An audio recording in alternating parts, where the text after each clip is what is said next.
الحمد لله والصلاة والسلام على رسول الله وعلى آله وصحبه ومن والاه أما بعد السلام عليكم ورحمة الله وبركاته برادران و خواهران عزیزم اهل توحید بارک الله فیکم.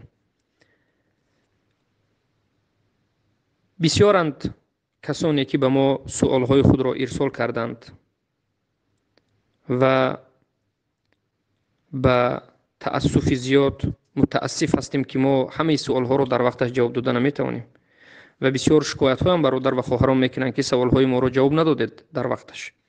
از همین جهت من حالا صحبت کرده ایستادم. اولا از هر یک برادران و خواهرانی که سوال خود را به ما پیشنهاد کردند و جواب تا به حال نگرفتند عذرخواهی میکنیم که من دیده ایستادید، یعنی تنها در این مسئله برای درس کردن هست، ترجمه هست، نوشتن بعضی چیزها و مقاله ها هست، ترجمه کتاب ها هست و سبحان الله باز مشغولیت در خود زندگی کمی طعام خوردن است، نشستن است و غیر و غیره. البته که هر روز ما عدد معین از سوال ها را جواب میدیم به قدر استطاعت، حرکت میکنیم که به قدر استطاعت به سوال های برادرها جواب دیم. حتی در اینستاگرام مباشر جواب دادیم و انشاءالله باز در روزهای نزدیک مباشر جواب میدیم. و با وجود این سوال بینهایت زیاد است. در تلگرام حالا در نزد من 400 سوال است. من هر روز 50 سوال یا 40 سوال اینقدر جواب میدم، لیکن باز سوال زیاد میشه. 450 سوال هست که ما آیسته آیسته پی هم جواب داده ایستادیم. البته که در فیسبوک هست، البته که در اینستاگرام هست. سوال بینهایت زیاد است. عدد سوال زیاده از چند صدها عدد میشود. لیکن بار دیگر میگم که من یعنی وقت خود را به تمام هنر صرف کرده ایستادم، اما نتوانسته ایستادیم که همه سوال رو در وقتش یک بار جواب بدیم. از همین جهت از شما خواهش میکنم برادران و خواهران عزیز که بنده رو خوب فهمید، مرا هم خوب فهمید و یک بار یعنی شما یگان گمان نکنید که کسی شما رو یعنی به این نوبت نگرفته ایستاده است، یا که من شما رو به این نوبت نگرفته ایستادم، یا که سوال شما رو به اهمیتی کرده ایستادم. نه والله، سوال هر یک شما نور دیده ما است.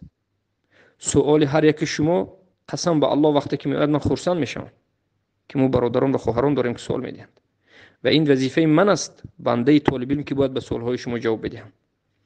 لیکن افسوس که وقت به همین نرسیده ایستاده است. سوال ها بینهایت زیاد است.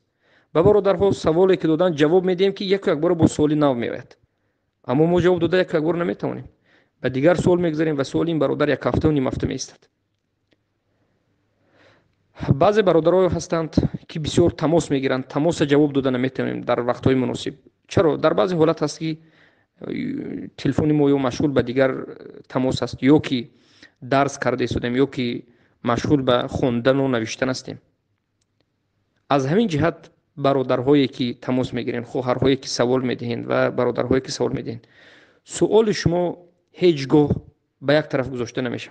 سوال شما حتما دیر هست یا نزدیک است. در مدت 2 هفته ما میتونیم که انشاءالله جواب بدیم.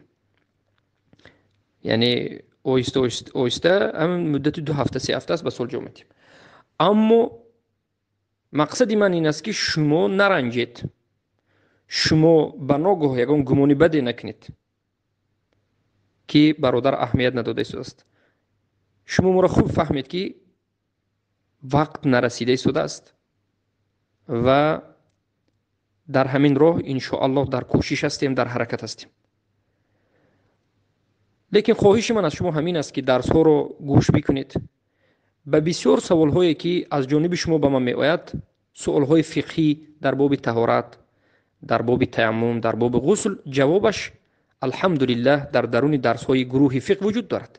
مرحمت دارید. باب آب، باب ظرف طبق، باب بارک الله فیک فطرت، بابی که از احکام وضو، شکننده های وضو، غسل، تیمم وجود دارد. و ان شاء الله رفته است. خوب دقت بدید به همه سوال های شما فقهتون جواب است اونجا. بعضی ها از فرقه شناسی سوال میکنن، ماتوریدی کیست، اشعری کیست، رافضه حکمش چیست. مرحمت، گروهی فرقه شناسی وجود دارد، در باید گوش بکنید، همه مسائل معروف است. بعضی ها در مسائل حزب، در مسائل دموکراتیا و شرک حکم سوال میکنن. کشف شبهات گروه داریم، همه مسائل هست، واضح است.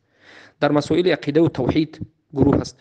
یعنی شما وقتی که جواب سوالتون داده نشد، به این غمگین نشده، درس ها رو گوش کردن گرید، ان شاء الله جواب سوال های شما در درون درس می آید و ان شاء الله در روزهای نزدیک در مدت یک هفته 2 هفته است آیسته به سوال شما هم جواب ما میدهیم. بارک الله فیکم. و این بود پیشنهادی که من دارم. الله حفظتون کند، برکتون بدهد. و از الله سبحانه و تعالی طلب میکنیم که ملت مسلمان تاجیک رو دوباره به قرآن و سنت به فهم سلف امت بازگرداند و از چنگ زنندگان به لا اله الا الله بگرداند و ملت تاجیک رو عزیز کند و سبحان الله بلند بردارندگانی لا اله الا الله محمد رسول الله گرداند. بارك الله فيكم وحياكم الله بياكم.